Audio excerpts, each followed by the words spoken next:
What do we mean when we're talking about sexual assault? Like, what is the reality of that? What comes to mind when people think about sexual assault? People don't understand there's a full spectrum or kind of what encompasses within all of this. Yeah. And they tend to focus more on the physical side, when actually this whole spectrum that really does need to be considered under the definition or umbrella of sexual assault. And I'm not sure necessarily whether we're quite at that point yet where people recognise what sexual assault is, unfortunately. You know, we're talking about a real epidemic. You know, we're talking about 1 in 5 women post age 16 having experienced sexual assault or rape. I mean, it's absolutely terrifying. And globally, that number goes up to 30%. 45% of gay and bisexual men, they would have experienced sexual assault in their lifetime, and it's almost double the rate in which heterosexual cisgender males experience sexual assault. I think with the silencing, there's almost a history of individuals conditioned to conceal. So growing up, they've kind of hid their identities.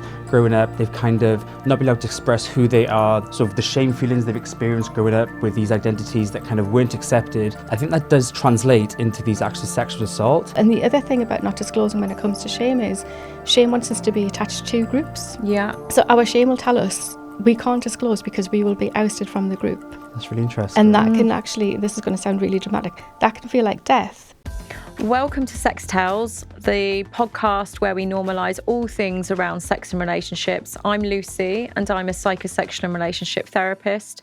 People often assume, I think, that my work is full of juicy stories, wild fantasies and titillating insight, but actually much of my job is sitting with people's pain, their sexual shame, their trauma, their disconnection, and feeling like they aren't them enough or they're not themselves. And one of the hardest and most under-acknowledged areas that comes up, sadly too often, is sexual assault, especially when people haven't, been able to disclose it, or maybe they feel that they can't. So that's what we're going to be talking about and diving into today, and specifically within the LGBTQ plus community. So this is a subject I care deeply about personally and professionally, because until we talk about why people don't speak, we can't truly create space for healing. To be clear, we're not going to be talking about assault itself in detail. The focus today is just going to be on why it's hard to speak up and what needs to change in our culture, our systems and our spaces to make disclosure safe and more supported. I'm joined by 2 absolutely amazing humans, Lisa Etherson, a fellow psychosexual and relationship therapist and PhD researcher exploring shame containment theory, and the rather lovely Kyle McGovern, a trainee health psychologist, researcher, and someone with a lived experience as a survivor. The 3 of us are sadly united in our personal and professional experience of sexual assault. So Kyle, Lisa, I suppose the first question really is just simply about, what do we mean when we're talking about sexual assault? Like, what is the reality of that? What comes to mind when people think about sexual assault? I think for me, when we speak about sexual assault, it encompasses a broad range of different types of acts. But I think the bottom line is, regardless, it's a violation of someone's consent, it's through manipulation, it's overstepping a boundary when someone didn't want that unwanted sexual behaviour to happen to them. Mm-hmm. Yeah, absolutely. I'm not really sure if there's much more I can add to that. I think it's a brilliant definition of what sexual assault is. Mm-hmm. I think there's something about perhaps trying to, not necessarily for us to do, but trying to get that more into the mainstream conversations, that actually this is what sexual assault is. It's something about a violation, it's something about consent, it's something about something happening in a sexual way that you didn't want to have happen. And I'm not sure necessarily whether we're quite at that point yet where people recognise what sexual assault is, unfortunately. And maybe this is something that we see in the therapy room. Yeah. When we're hearing stories and thinking, oh, goodness, yeah, that's not sounding like a great situation. Yeah, exactly. I think as well, when we talk about sexual assault, there's a broad spectrum of sexual assault to consider and what falls under it, from non-physical. So it could be inappropriate steering or catcalling or wolf whistling, to the more physical acts of more severe sort of sexual assault, rape, that I think people don't understand there's a false spectrum or kind of what encompasses within all of this. And they tend to focus more on the physical side, when actually there's this whole spectrum that really does need to be considered under the definition or umbrella of sexual assault. Yeah, absolutely. So I suppose the other big thing is just simply about, when we're talking about sexual assault, who comes to mind? And the normalisation about, I suppose, broadly that this is predominantly around women and a women's issue and women and girls issue. Lisa, who do you see coming into your therapy space? I generally work with men, a lot of men. I do work with women as well. I just work with whoever presents to me, really. But a lot of my clients are men. And it's quite incredible how many men will talk about sexual assault without actually realising that they are talking about sexual assault a lot of the time. But equally, the same with women as well, because, the brilliant definition that Kyle just gave, how many people have actually experienced something like that and perhaps haven't realised that that is a sexual assault. Yeah. Or that they're experiencing something, or they're having a somatic experience of something and they're not really sure what that somatic experience is because they don't think that their experience is worthy of causing them distress or difficulty. Yeah, for sure. I mean, certainly, I suppose in my therapy space as well, often it's that what's really happening is that sexual assault gets disclosed as a consequence of something else. So they're coming in presenting with erectile dysfunction or anxiety, or there's some trauma responses, there's something else going on. And then, there needs to require sort of a gentle coaxing of kind of actually what's really going on. And often, so sexual assault becomes the secondary element when actually, arguably, that would be the area that they would be coming into the space for. Yeah. Even think within my own research, the same thing was happening. They would almost report that they went to see a health professional for mental health concerns or other aspects, but then they found out that through the therapy that the sexual assault was kind of the primary driver behind kind of what they were experiencing. But it wasn't until later when they kind of was almost given the language to describe what happened to them, to label it as sexual assault, could they then kind of have that realization of, oh, the sexual assault was kind of the primary thing here, and then secondary cause of the sort of from the assault was XYZ for them. And I think at least you touched upon it, and kind of the lack of language, I think that kind of dominates this area. The people don't know how to label it or kind of how to express their experience. So I suppose, what I know certainly about kind of women and sexual assault, we're talking about a real epidemic. We're talking about 1 in 5 women post age 16 having experienced sexual assault or rape. I mean, it's absolutely terrifying. And globally, that number goes up to 30%. What are we talking about in terms of the LGBTQ plus community, in terms of some of those things? So within the community, they're heavily targeted by acts of sexual assault, because if we're looking at intersectionalities, the more intersectionalities an individual sort of possesses, they kind of layer up to increase their vulnerability around sexual assault. And I think for 45% of gay and bisexual men, they would have experienced sexual assault in their lifetime. And it's almost double the rate in which heterosexual cisgender males experience sexual assault. And I think if we look at the trans community, 50% of them would have experienced sexual assault in their lifetime. So these statistics, they're so high. Yeah. Like they're really, really high. But I think almost that these individuals, they don't recognize it a lot of the time. So it's almost like the tip of the iceberg, these statistics are. And there's a whole population that are not disclosed in statistics and not kind of representative in that sense. Yeah, exactly. So it would be really good, I suppose, like to get into the silence of sexual assault and non-disclosure, and what your experiences are and research, respectively, about the silence of sexual assault. What's happening for individuals? So I think with the silencing, there's almost a history of individuals are conditioned to conceal. So growing up, they've kind of hid their identities. Growing up, they've kind of not been able to express who they are, the sort of the shame feelings they've experienced growing up with these identities that kind of weren't accepted. I think that does translate into these acts of sexual assault. Again, because the shame that comes with that, and there's almost a lack of labeling that they can attach to what's happened to them. And I think also they don't want to kind of further shine this light on a community that is seen as deviant in their behaviours or sort of engaging in this way that to heterosexual cisgendered individuals, that is a deviant behaviour. But like for the gay community or LGBTQ plus individuals, this is just like our life. It's very normalised, the normality of it. So I think going forth into a healthcare professional setting to try and talk about that, there's that added layer of shame and stigma that they, one, put themselves, but then two, might get from a healthcare professional. And it kind of just layers up. And even within the community, it's with sexual assault, unfortunately, it's the perpetrator is a lot of the time known to the individual. So it could be a case of they're in the same circles, they know a friend of a friend. So all these factors that kind of amalgamate together that creates this layer of silence over a community that is so highly targeted by acts of sexual assault. Yeah. And you were talking there about, obviously shame. And obviously Lisa's done a huge amount of research in this area. It'd be really great to hear a little bit about, your thoughts about, I suppose, your own experience of shame in terms of your work and with the clients themselves. Yeah, I just want to quickly mention your research, Kyle, which I think is absolutely brilliant. And what really shocked me was that 85% of people in your research don't disclose.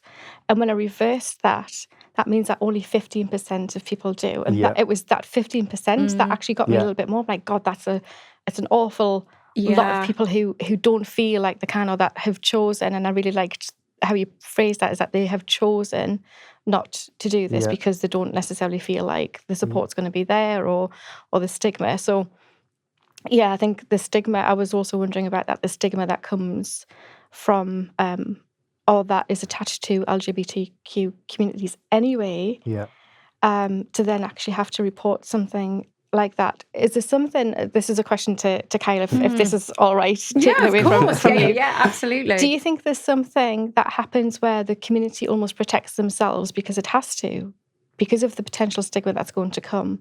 If this was to be identified to the degree that you've managed to identify it, what do you think that might do to the community? I think we have to kind of recognise that healthcare systems, they're kind of heteronormative and cisnormative in their kind of structure. And I think that even within the community, there is that sense of peer support and kind of peer sort of healing that came within my research, is that they've used each other to heal as opposed to go into a healthcare professional. In some cases, not all the time. But then on the flip side of that as well, there's almost the shame that can come from being within the community and almost adding on to this outward expression of what people assume the community to be, sort of monogamous, deviant. There is that. So I think it's kind of, there's two sides to that, I'd say, in terms of they are supportive, but then I think by someone, for instance, who's gone to a sex party, is then, if you then go from that party and be like, oh, I got sexually assaulted, they're kind of like, well, you were there, you were kind of asking for it. But it's not the case, and it's not the case. And I think more awareness and sort of like compassion is kind of needed for these kind of individuals. Yeah, absolutely. So just from my perspective, if it's okay just to disclose a little bit of my experience, my own personal experience. And this isn't to talk about assault and what happened, it was more about the aftermath.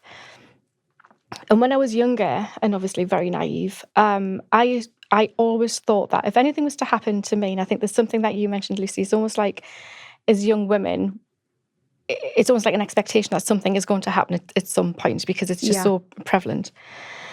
So thought, if this happens to me, there's no way that I'm going to blame myself. I'm definitely going to blame the perpetrator. I could not get my head around how people could blame themselves. And it was very clearly always the perpetrator's fault until it happened to me, until I was sexually assaulted. And the shame and the blame that I felt immediately after that was horrific. It was absolutely awful. And I remember thinking, I'm just going to have to change my complete personality. Like, I cannot be this friendly with people anymore. Well, with men. I cannot be this friendly with men because look what it did, look what's happened as a consequence to this. So was that what it was about? Was that your narrative that actually it was, it suddenly was about you were too friendly? It was you were me, potentially, So going through all of the things that I did to put myself in this position, that this person thought that this event was a good idea. And it was just quite shocking to me, really, I suppose, a little bit later on, thinking, but I did the thing that I always thought that I would never do. And it's only now, as a researcher, as a shame researcher, that I understand what that was. So what I would call that process that I was in is what I now call uncontained shame. So uncontained shame is when we have a very acute experience of shame because of an event. So often it might be like a mistake at work or something along those lines, but for sexual assault, it will be there as a consequence of this experience. And I believe that shame has a protective purpose, and what uncontained shame is trying to do is trying to put us in a position of control. Yeah. Because I couldn't trust the perpetrator to not behave differently. So this is what it does from an anthropological perspective. Yeah. So the point that I'm trying to make is that we are supposed to feel shame, but we don't understand that actually this is the thing that we are supposed to feel. And if we could have more conversations about this, because it's a protective mechanism. Yeah. Absolutely. So it wasn't accurate. Yes. But it was still a protective mechanism. Yes. I didn't actually have to change my personality. I didn't have to change the way I did things or how I spoke to people or how I came across with people. But that was always going to put me in a safer position as I perceived it. And it's my shame that will do that to us. So I suppose what I'm trying to really get across here is shame is a very protective mechanism, but like I said, because we are not having these conversations, we don't understand that. So I suppose, given that, how do we work with,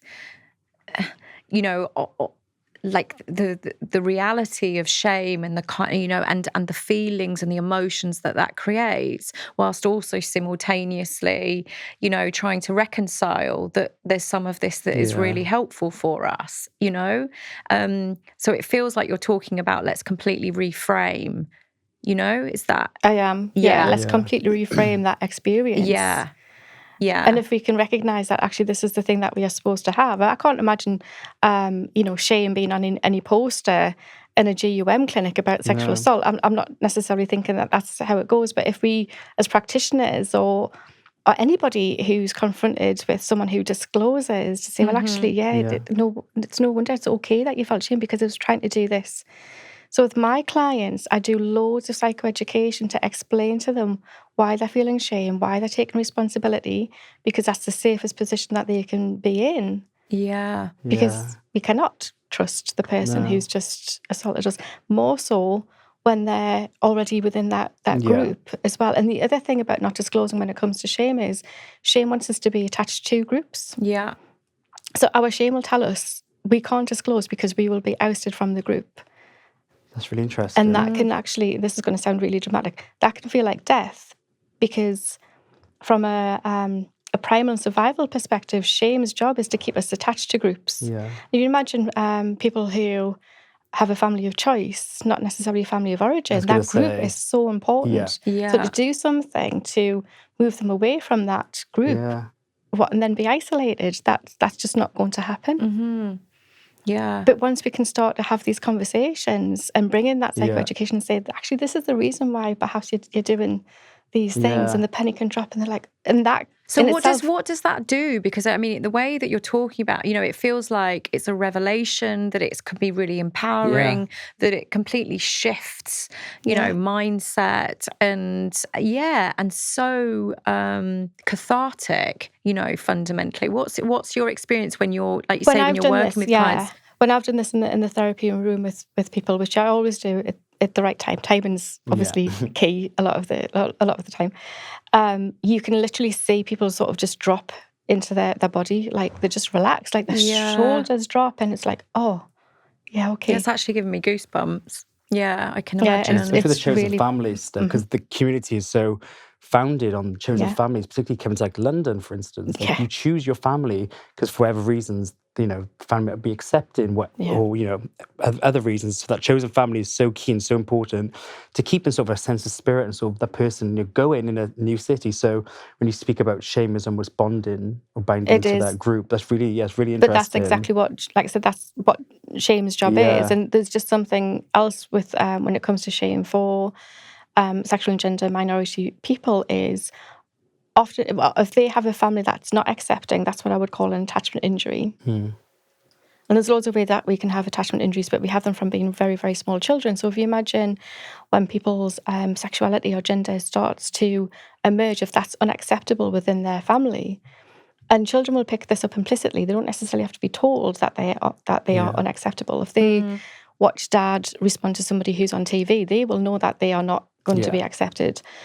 So that's an attachment injury, and shame comes up as a protective response to those attachment injuries, and tells a child that they are bad or wrong. So again, that they can change their behaviour to fit in with the group. So what happens when people become adults and leave and find their family of origin is they suffer another attachment injury. So they're just the shame is just compounded and compounded and compounded. Layer upon layer. Yeah. So they've already left their family because of shame. So how can they leave their next family because of shame? Yeah. It's Makes really total sense. So it's really interesting when you was talking about, you said about before you, the sexual assault, you said I would never blame myself. And then sort of after the self-blame happened. And I was just thinking about the role of shame as well in sort of the way rape myths kind of dominate society. And so it's between a man and a woman. It's this perfect sort of victim down a dark alley screaming, shouting, wearing a skirt. So for then, like the queer community, for instance, there's the layer of, well, even just anybody in general, the rape myths that dominate society. If you don't fit that, is there an additional layer of shame that comes into that because you're not fitting this idea that, that's not me, I'm not seen in this, and then also battling that, shame that comes with the assault itself. Yeah, that's a really interesting point. Oh, absolutely. So if you think about men, cisgendered men, for example, who have been raped. That doesn't happen to men, does it? It happens to women. It happens to cisgendered women by men. It doesn't happen in any other way. No. So the shame scripts. I call them shame scripts. So my shame scripts was changing my personality and all of that kind of thing. But the shame script that would come from someone in that situation is but I should have fought them off. Even cisgendered women or any female has that as well, don't they? I should have done more. I should have fought them. But for a cisgendered man, I think that's really, really heightened. But then there's the response from professionals as well to a man. Can you imagine going into a police station or whatever and saying, I've been raped, and the response to that. Because of those rape myths, as you say, Kyle. Exactly. So if you've got this, obviously, this undercurrent, which of this shame for the LGBTQ plus community, because we're talking there also about cisgendered men, for example, but in the LGBTQ plus community, what's the association with shame? What's the shame about? I think there's, like I said, with a history of concealment, I think shame from just hiding a sense of who you are for so long is kind of then layered up with sort of being sort of sexually assaulted. Again, it's that losing sense of the body autonomy, and almost again, I think comes back to the lack of language to be able to describe it or feel safe in that sort of chosen family, because there's that the fear of like, I'm going to lose kind of what I built here if I speak out. But even with that as well, I think shame comes from there's health centres, not so much within London, but outskirts that I've found within research, that they don't have visibility and kind of professionals there to recognise that there's a sort of a gay identifying man or trans or lesbian, or even just some of the badge, the pride badge, can count for so much to help remove and reduce that shame and stigma, because they kind of get the sort of the circles they run in, kind of, how they spend their free time that, might not exist to heterosexual cisgendered individuals.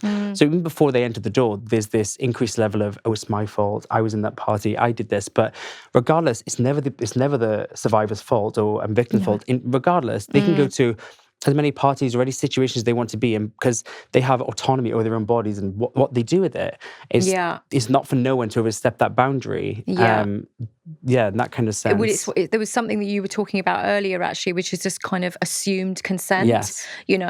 Because I'm partying, because I'm at a party, because I'm involved in some kink, because I'm, totally. don't have children and I'm not in a heteronormative, then the consequence is X, Y, and Z.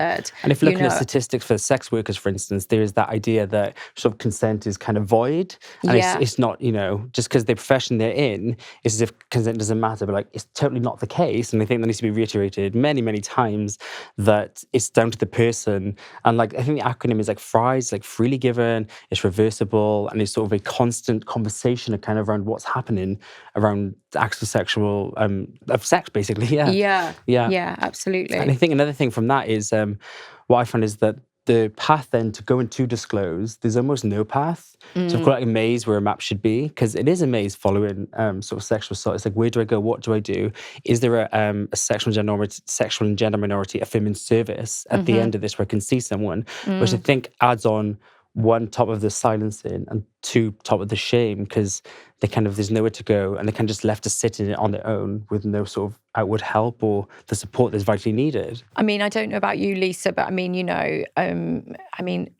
so often when people again are coming into the therapy space, it's taken months, to be able to get to that place. Like, if we're even talking about something, around sexual dysfunction, so, erectile dysfunction or early ejaculation or anything like that, that's taken, ages to be able to come in, because they don't know where to go, they don't know who to ask, let alone sexual assault and rape, and then also within minority groups. So, we're talking also about the complexity of not only where do I go, but the time that it's going to take and the bureaucratic systems, that are imposed. I agree completely about what we see in the therapy room. And this is one of the reasons why I love the podcast titles is Sex Tells, because sex tells us an awful lot of what's going on for somebody, or at least that, excuse me, we know that something other is going on. There's something going on underneath, isn't there, basically, with the presentations that we see.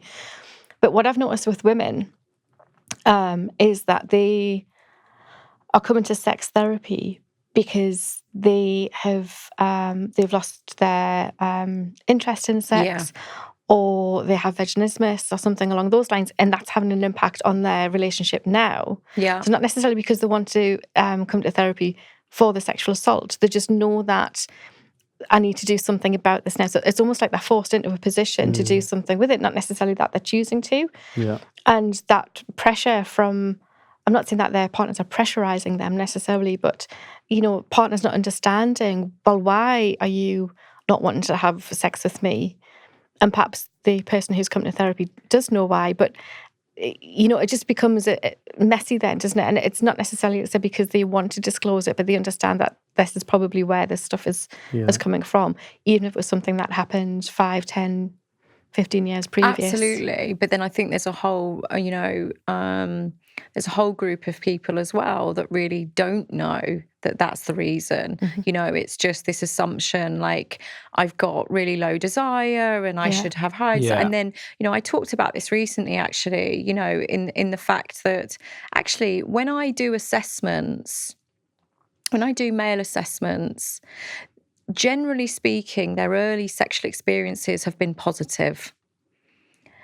In the main, that's I'm being broad with that, but generally speaking, that's the case. And when I speak to women, their first sexual experience wasn't a good one. There was a drunken night where somebody did X, Y, and Z. Yeah. You think about that layer on layer on layer, it's kind of course, then there might be sexual dysfunction in the room. Of course, their arousal might be low. Of course, their desire might be not meeting the needs of, of their partner. Of course, there might be vaginismus occurring, or pain during sex, or not wanting to have it and avoidance. It's really, it's so multi-layered. So when we're talking about assault, your beautiful definition of non-consent, it's also about actually we're talking about layer upon layer of non-consensual interactions, really that have gone on, that have become normalised because, and so I'm also wondering from the LGBTQ plus community, it's expectation. It's like, well, that's how it was supposed to be. I'm expected to do that. And again, it's layer upon layer upon layer, and you don't even understand it's occurring. Totally, and I think there's an element of almost normalisation within the community that does tend to happen because it's so highly targeted. And it happens a lot in spaces where there is a power imbalance. So whether it's like at a party or sort of there's that mask dom sort of or sub dom kind of role with these people to take in, there's that power imbalance, which is, the basis of a lot of sexual assault to happen. Yeah. It's almost normalised as much as sort of when women go to clubs, there's sort of like, there's groping or sort of, it's kind of like, oh, it's just what happens. But I think because it's allowed to be normalised, it's kind of just happening within a society. No one's kind of turning like a blind eye to it. And I think there's almost like the tolerance bar is sort of constantly being pushed up, kind of what is allowed to the point of in which point does it tip over to be like, oh, that was actually sexual assault and that really affected me. Even if it's a non-physical kind of act of sexual assault, that could still have an impact just as much as sort of the more sort of physical elements of sexual assault. But I think then it's just down to that person, isn't it, how it's impacting them, rather than how society views, like, you're allowed to be sad and sort of hurt about that, and you can, or you're not allowed because of X, Y, Z. I think there's that sort of, the normalisation of it has been kind of put upon sexual assault around what is allowed to cause trauma and what's not. But I think that's a really, really good point, isn't it? About the idea of, well, it can't cause me any difficulties because it wasn't that bad, because it wasn't X, Y, and Z. It wasn't rape. It wasn't. Or like I said, it was something that was more verbal as opposed to physical. And the impact can still be equal because it's depending on the person. Yeah. And I suppose that, anything that is causing constant, psychological, impact is valid and is important and is it, and what we should be bringing into the conversation. There's just something briefly I want to mention about the power imbalance, which is really interesting, is that that might be humiliation. And what I learned through my PhD is humiliation isn't an emotion, it's an act. And it's always an act when there's a power imbalance. But shame is the emotion that's attached to that act, which is a really interesting thing. So people potentially being humiliated, not when that's not part of their thing, and what they're going to feel from that humiliation is shame. And then that goes into, but I can't tell anyone because shame has to be hidden. Yes, absolutely. Yes, absolutely. So, Lisa, you were saying in terms of understanding a little bit more about Kyle's research, in terms of the kind of the no lens element and actually what's accessible, what do people understand in public services? Obviously there's a huge amount that we know about the legal system, and what happens post-event. But what was your what were the experiences from your participants in the research in that element? I think they were really striking, but in a really concerning way, that these vulnerable individuals who have gone through one of the worst things to have happened to them, to then have gone to a healthcare professional who should have been supportive and given that holistic care to kind of like unblame the victim, make them feel safe and that, they can get the help and support to kind of heal to recovery. They were treated almost as if they were lying. They've been questioned around, did this really happen to you? In one case, they used the term, I'm going to use the virgin stick on you when going to examine the uterus, which was following a rape, which is absolutely unthinkable for someone to have been in that environment. And I remember the person telling me that they regretted ever going to disclose. Oh, wow. So to sit in that idea that not telling is better than going forward to try and get some help. And they do say that a negative response is worse than no response because it serves to silence victims from ever disclosing again. And it's not just disclosure we're talking about with sexual assault. We're talking about disclosure then within other health areas, whether they go in for like an eye test or sort of a general checkup. It's any sort of relationship they have with the healthcare is then tainted because they're being disbelieved. It's as if it's their fault, or they kind of almost like made a mockery of that a lot of them were saying. And I think even within sort of the nuances of within the community, for instance, like a transgender individual to go and explain that they're still transitioning, and then to be questioned around scars on their body rather than the focus being on the assault itself. Yeah. There's this double disclosure that is constantly happening in environments where that should not be the case, where they should be educated, they should have up-to-date information, read notes prior, that it just doesn't seem to be happening, this oversight. And then the practitioners, they don't see the individuals through the lens in which they are, they live, and they don't have the affirming language to, unblame the victim, or sort of they're in that position where they can really change the course of that person's care going forward. Absolutely. And that first disclosure is so vitally important to get it right. And, it's just simple things. It'd be like, it's not your fault, you're not to blame, or just seeing them for who they are and, meeting them from where they come into the clinic at, I suppose, in that element. I think that really struck me within my research is just a lot of those responses of why people who have told their reaction from healthcare professionals, but then even for those who have yet to tell, these were their fears. And the fears are actually being played out in reality for other members within the community. And don't get me wrong, there was parts of it where a therapeutic relationship with the practitioner was a healing catalyst for a lot of survivors.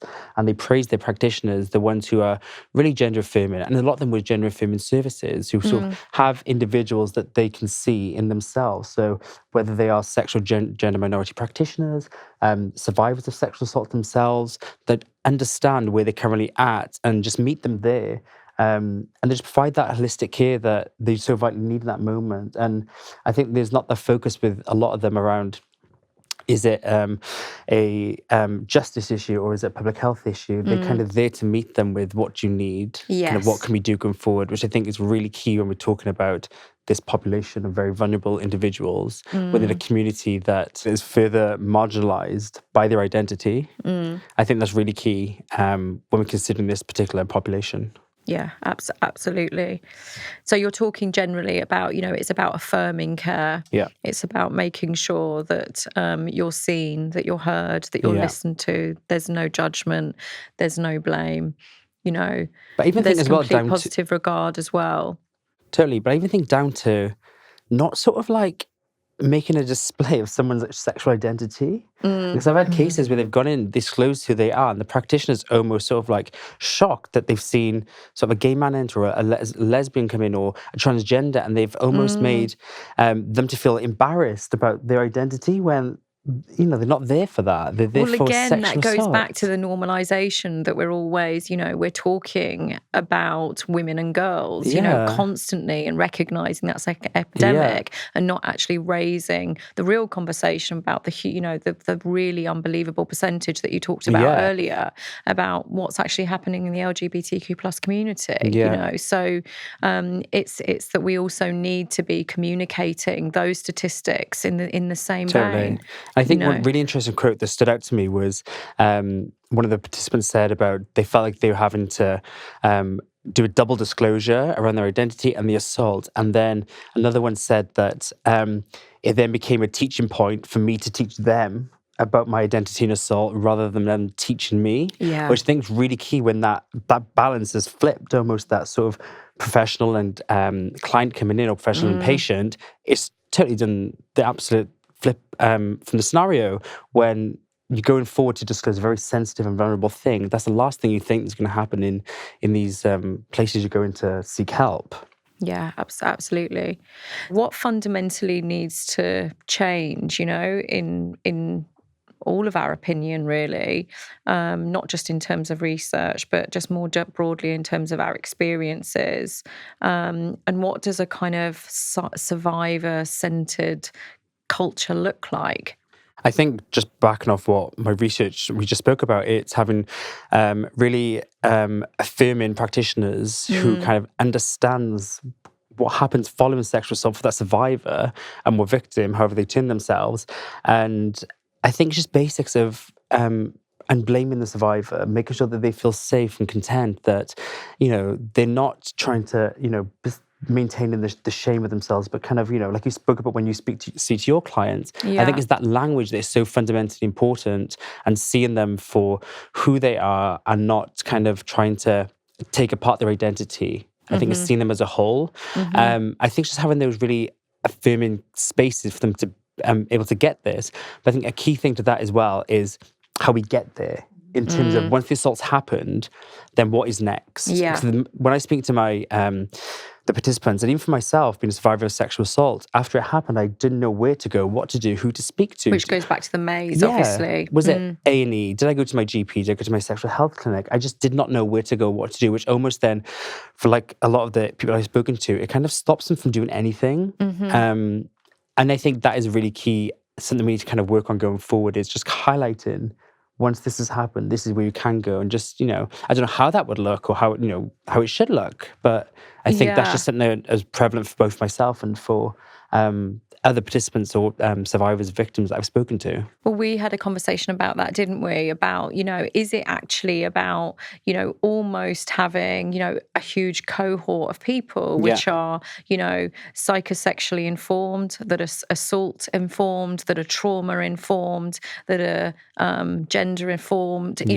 inclusive informed, LGBTQ plus positive, and actually almost within themselves, they have their own badge, and their identity that goes right from the bottom up, right, potentially even in, the legal system, through into public service, into private therapeutic practice. It's that I know that, if I go there, then they are going to have all of the credentials and the understanding and being able to hold the space that I need. And I think that, that's something I think we've been talking about that I'd really like to sort of focus some, maybe some more attention on, and how we can really, get that message out. And I wanted to note as well, I think it's also really important just to say something about privilege. Within that, because, certainly it's fantastic that people ultimately find me or find Lisa, psychosexual and relationship therapists in the UK are hard to find, already. And it's a paid for service.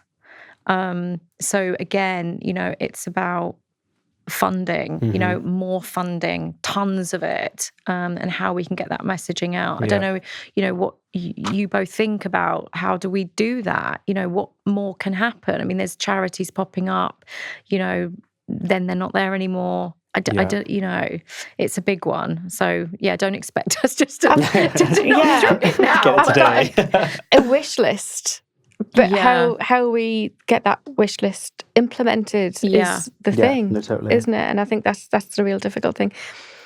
It would just be enough for people to take this seriously. 100%. Yeah. That's the conversation, I think, like this, to normalise it and to help people recognise, oh, that's me. I see myself in that. So that was my experience. I get that. Or, get the word out of psychosexual therapists. Some people might not have heard of that before. Or just these general conversations that I think will then trickle down into them having a conversation with someone. I think that's kind of where it starts as conversations. And then, the road to mapping it or letting them find the help from there. Because like we spoke about earlier, some people might not have the language or even recognise that sexual assaults happen to them. But I think then the bigger conversation around sort of a cohort or group of people together who are really affirmative and sort of centred in this area is key. Yeah. It is really key. And it needs to be standardised. Going back to what you're saying. Yeah, exactly. Because there's an assumption again, slightly. I mean, obviously, we have all we've been trained, to a certain point, and we are trauma informed and kink informed and chemsex informed to certain extent. But some, people who are deemed potentially as, therapists and sex positive don't necessarily have all of those areas. So it's really important to be able to signpost to the right help, in those instances. So thank you both for such a really, informative, open and compassionate, conversation. I think it's also, worth noting that you've both come here for no other reason than to help, and I think this is what we're all here for, and the shared experience of that. So I really, really, appreciate that. So thank you for the input. Thank you for having us. No, thank you. Yeah, I really enjoyed the conversation with both of you. So if this brought something up for you, whether you're a survivor, a friend or a partner, please know that you're not alone. Support links will be in the show notes, and these conversations are heavy, but they're absolutely vital for healing to begin. So for people to know that you're just not alone and to acknowledge their experience. So until next time, this is Sex Tales, where we normalise everything there is to do with sex and relationships.